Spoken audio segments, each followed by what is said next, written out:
Buen día compañeros y maestro. Mi nombre es Carlos Hernández y hoy voy a hablar acerca de la clasificación de la parálisis cerebral.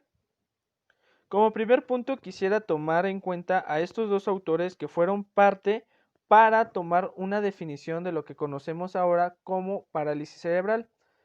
Como primera parte tomaremos a William John Little, que Little fue un médico cirujano de origen inglés, quien en 1853 expondría las características y los tratamientos de la parálisis espástica o la diplegia espástica, que era conocida hasta entonces por este nombre.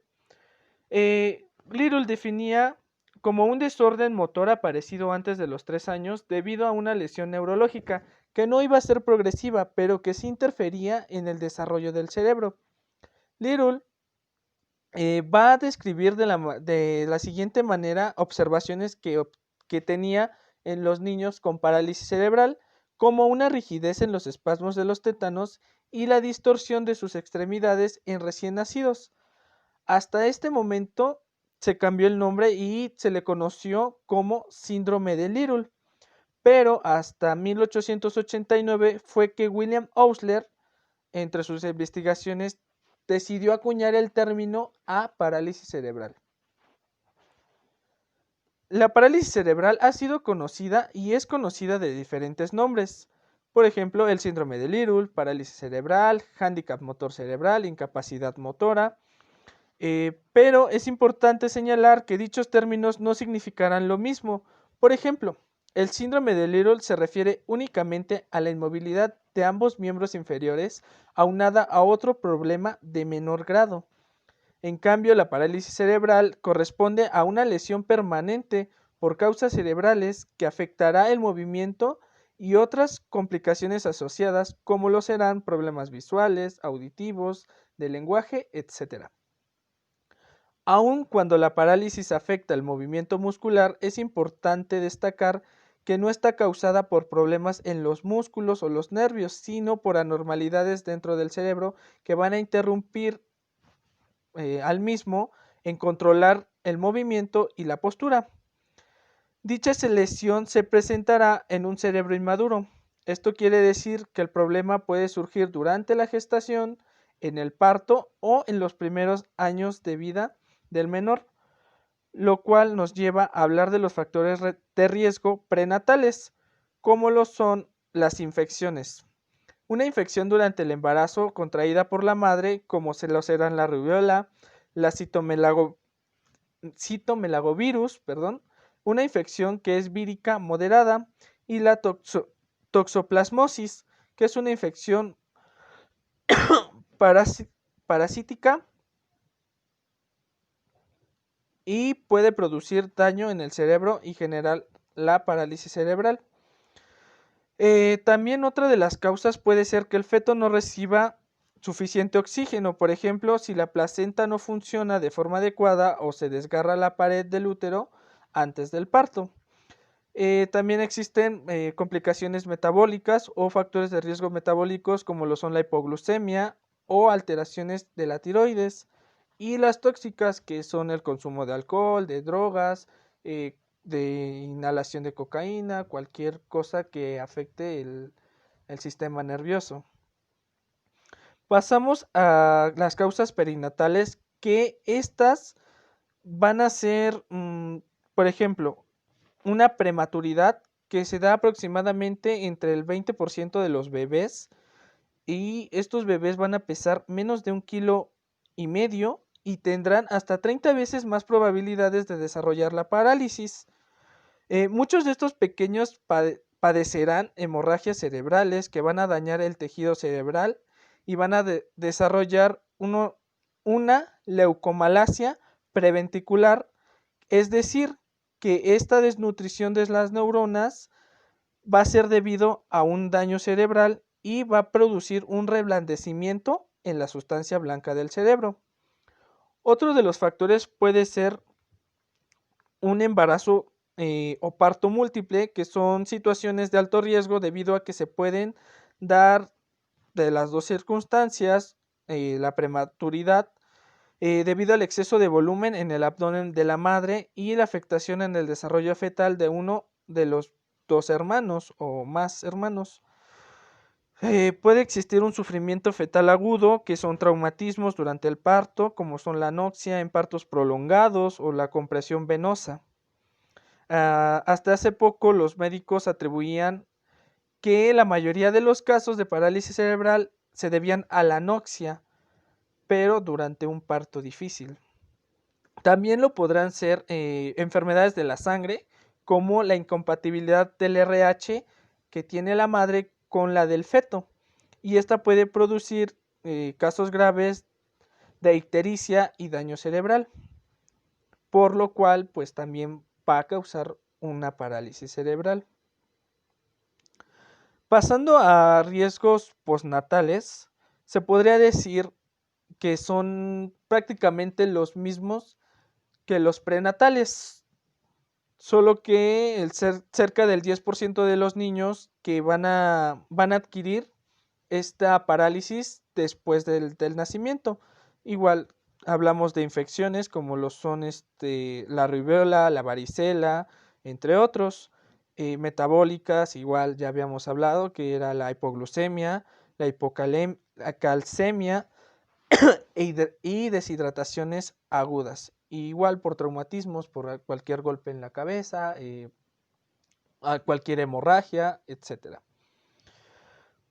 Pasamos a los tipos de parálisis cerebral. Por ejemplo, la primera de ellas va a tomar una clasificación en un tipo o localización de la lesión. La primera de ellas es la espástica, que se va a caracterizar por una tensión muscular,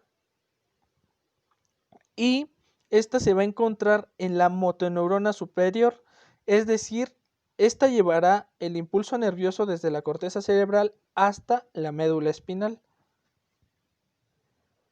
Por otra parte tenemos la atetóxica, que esta se presentará en los ganglios basales y se presentará principalmente por movimientos incoordinados y lentos.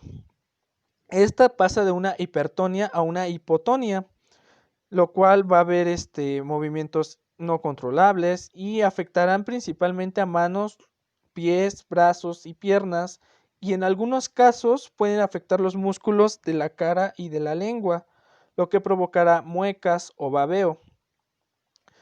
Pueden tener problemas para coordinar los movimientos musculares necesarios para el habla, lo cual podría desatar o podría generar una disartria. Pasando a la siguiente, es una ataxia o atáxica, que en el sentido defectuoso de la marcha de descoordinación motora, tanto fina como gruesa, es poco frecuente en las personas y afecta al caminar inestablemente, poniendo los pies muy separados el uno del otro. Y pasamos a la mixta, que en esta pues prácticamente es una de las más frecuentes y se manifestará de diferentes características de cualquiera de las anteriores, y es una combinación entre todas estas. Ahora pasaremos a los tipos de parálisis cerebral de acuerdo al tono muscular, como lo son la isotónica. En esta isotónica va a presentar un tono normal y un tono muscular armónico, equilibrado y con control. Quiere decir que esta afectación no será tanta, el pequeño podrá moverse con toda la facilidad, o bueno, no tanta facilidad, pero sí no tendrá como que tanta supervisión. A esto me refiero. Pasando al siguiente, hablaremos del hipertónico o tónico incrementado. Esta puede existir partes del cuerpo o la totalidad del mismo en las que habrá una contracción muscular superior a lo que se esperaba, y pues bueno, esta contracción será tan fuerte que va a lastimar bastante al pequeño para poder introducir la manga de un suéter, al momento de que los cambien, el mover sus extremidades dolerá demasiado por esa contracción tan fuerte que se ocasionó. Por otra parte, hablaremos del hipotónico, o un tono disminuido. Son conocidos también como los niños blandos. Prácticamente no ofrecen ninguna resistencia y también falla el tono. Quiere decir que son muy delgaditos, no ofrecen una rigidez y pueden permanecer erectos siempre y cuando estén sentados en una silla que es especial, o pueden ir en carreolas o en cualquier otro medio de transporte o de adaptación para ellos que puedan permanecer de una manera erguida o erecta. Por otra parte, hablaremos de la variable o mixta, que de igual forma en el tono, perdón, en la localización permanecerá a estos tres padecimientos anteriores. También hablaremos de la topografía, que en esta se hablará de la hemiplegia, que esta se verá afectada cualquiera de las dos mitades laterales, ya sea la parte derecha o la parte izquierda, afectará la mitad del cuerpo. Por otra parte, existe también la tetraplegia o tetraplesia, en donde se van a ver afectados las cuatro extremidades del cuerpo. En otra parte hablaremos de la monoplegia, que solamente va a afectar, el único miembro afectado puede ser tanto inferior o superior, ya sea un brazo o una pierna. Solamente se verá afectado, un miembro. Y hablaremos también de lo que es aquí está la parte de la monoplegia. Y hablaremos también de lo que es la triplegia, que aquí se verán afectados tres miembros. Por ejemplo, las dos piernas y un brazo, o los dos brazos y una pierna. De esta manera se verá afectada o se tendrá el conocimiento que es una triplegia. A partir de aquí se toma otra clasificación que se dice que es por la gravedad. En la muy grave tendremos que los pequeños o los niños no tendrán una autonomía, su autonomía es totalmente nula, no tienen alguna comunicación oral, no deambulan ni hacen movimientos controlados, dependen totalmente de que los asistan personalmente. Por otra parte, pasando al tema grave, es una autonomía casi nula, no pueden andar solos, no hay tanta comunicación oral, tienen algún movimiento pero con control, mediante el cual puedan utilizar instrumentos técnicos como son las sillas motorizadas o un comunicador electrónico. Y también van a depender de un asistente que les ayude con sus actividades de la vida diaria. Un ejemplo podría ser el caso de Stephen Hawking, que él se ocupa la silla motorizada y también ocupa este instrumento que es el comunicador electrónico.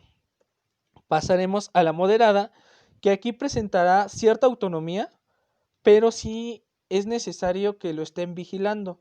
Sí podrá hacer movimientos, sí podrá caminar, pero sí es necesaria la participación de un asistente. Y por último tendremos la leve, que tienen una autonomía total. Pueden hacer sus actividades, pueden cambiarse, pueden caminar, pero sí les costará un poquito más porque de cualquier manera sí les duele, sí les lastima, sí hay un cierto aletargamiento en sus movimientos, son más lentos, son más controlables, pero sí hay esa complicación de que son más lentos. Y bueno, esto sería todo de mi parte, agradezco su atención, gracias.